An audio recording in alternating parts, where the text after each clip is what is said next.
ఐపవర్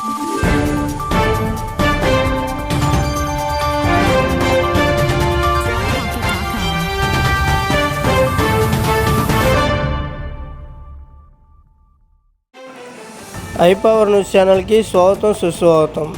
అనపర్తి గ్రామదేవత చల్లని తల్లి చక్కని తల్లి శ్రీ శ్రీ శ్రీ వీరెల్లమ్మ తల్లి ఆషాఢ మాసం సందర్భంగా ఈరోజు మన అమ్మవారి శాకాంబరి దేవిగా దర్శనమిస్తుంది.